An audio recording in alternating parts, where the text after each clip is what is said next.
Welcome back to my channel. In my previous video, I discussed with you the foreclosure process, paano ba matubos yung narimatang lupa, and I also shared with you a case kung saan yung Supreme Court inannul or dineclare as void yung foreclosure dahil sa hindi nasunod yung mga requirements. In this video, I'm just going to share with you recent Supreme Court rulings. But before we proceed to our topic, I would like to share with you that I run an anti-scam campaign and I publish my books about it. Please check any of the links below to purchase. Please support me in my advocacy para ma-raise natin yung awareness ng ating mga kababayan. Lalo na against dito sa mga online frauds like yung Tascam, yung phishing email, yung smishing, yung fake recovery. Yan. So, dapat yung mga tao aware and updated. Okay, so back to our topic. So, unang-una, ang sabi ng Supreme Court, the demand is not required before initiating a foreclosure proceeding.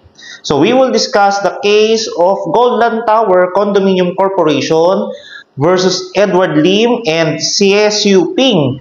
This is a 2024 case. So, kwento ko lang sa inyo yung facts ng case na to. So, unang-una, si Ping was the registered owner of a condominium. Ngayon, mayroong mga association dues na hindi nabayaran si Ping amounting to more than 4 million pesos. So, itong si Goldland Tower, nag-annotate ng lien doon sa titulo ni Ping. Next, may mga amilyar din na hindi nabayaran si Ping. So, itong si San Juan City, nag-auction sale, hanggang sa naibenta itong condominium ni Ping kay Lim.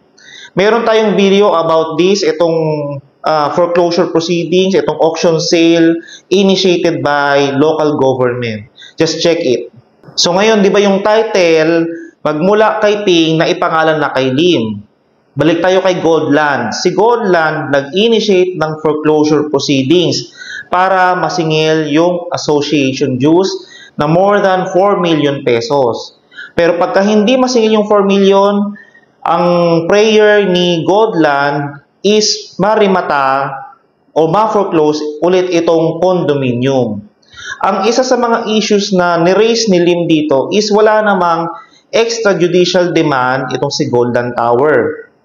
Pag sinabi nating extrajudicial demand or extrajudicial, it is out of court. Ibig sabihin, ito yung aksyon na ginawa bago pa nagsampa sa korte. So, nung itong case na to nakarating sa Supreme Court, nilinaw ng Supreme Court na hindi naman kailangan ng extrajudicial demand bago mag-file ng foreclosure case itong si Goldland Tower. So, hinighlight dito ng court yung Article 1169 ng New Civil Code. Hindi ko nababasahin lahat, basta ang sinasabi sa first paragraph is si creditor, dito sa case natin si Goldland, can judicially or extrajudicially demand the fulfillment of the obligation. So, ang ibig lang sabihin dyan sa Article 1169, si creditor may karapatan mamili. Ano bang gagawin niya? Extrajudicial demand or judicial demand. Pag sinabi natin judicial demand, nagde-demand ka na sa korte by way of filing the case. Ano bang pagkakaiba ng judicial demand and extrajudicial demand? Ang sabi dito sa case, pagka extrajudicial demand, halimbawa, nag-extrajudicial demand year 2020. Pagka nanalo si Goldland, pwedeng interest or damages counted from year 2020. Pero pagka judicial demand naman, halimbawa, ang judicial demand was in year 2024. So pagka nanalo si Goldland ngayong 2025, ang pwedeng interest na may award sa kanya o kaya damages would be counted from year 2024 or upon filing of the case. So the next case is the Supreme Court voided a foreclosure because of incomplete loan documents. So this is the case of Cruz versus Metropolitan Bank and Trust Company.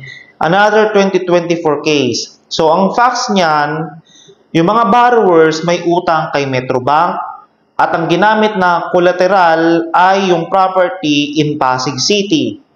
So, itong mga borrowers argued na meron na silang overpayment. So, ngayon, ang ginawa nila, nag-file sila ng accounting, case for accounting. So, itong kaso na to, final nila sa Marikina. So, grinant nitong Marikina City yung accounting case. Hanggang sa nakarating sa Supreme Court at na-declare as final and executory itong decision ng Marikina City. So, while the accounting case was pending, ito naman si Metrobank, nag-proceed pa rin sa pag-foreclose o pagremata ng property nitong mga borrowers na to. Hanggang itong mga property na to ay, yun nga, naremata siya. And si Metrobank took ownership of these properties. Ito naman sila mga borrowers, hindi na-redeem itong mga properties. So, question ito ng mga borrowers. They contested na hindi naman dapat nag-foreclose itong si Metrobank kasi hindi naman sila considered in default. Pagka sinabi nating in default, ibig sabihin, itong mga borrowers, they failed to pay their loan. So, itong case nakarating sa Supreme Court. Ang sabi ng Supreme Court, premature yung foreclosure proceedings na yan. Since wala naman talagang findings na in default yung borrowers, dapat hindi nag-proceed si Metrobank sa foreclosure proceedings. Still, the Supreme Court clarified in this case that the lender's failure to provide an accounting is not a ground for annulling the foreclosure. Yan yung general rule. Kaya lang, ang kakaiba dito sa case na to kasi is naging final and executory yung accounting case. So, ibig sabihin, dapat muna nakapag-accounting muna si Metrobank kasi nga doon natin malalaman kung talaga bang mayroong pang outstanding obligation etong sina borrowers. Kasi kung meron talaga silang utang at hindi sila makabayad, pwede talagang magkaroon ng foreclosure case. So that's it for today's topic. Sobrang ikli lang ng ating discussion. Sana marami kayong natutunan. For now, please like this video, share this with your friends, subscribe to my channel, and do not forget to hit that notification bell icon para ma-notify kayo ng mga next videos ko na i-upload.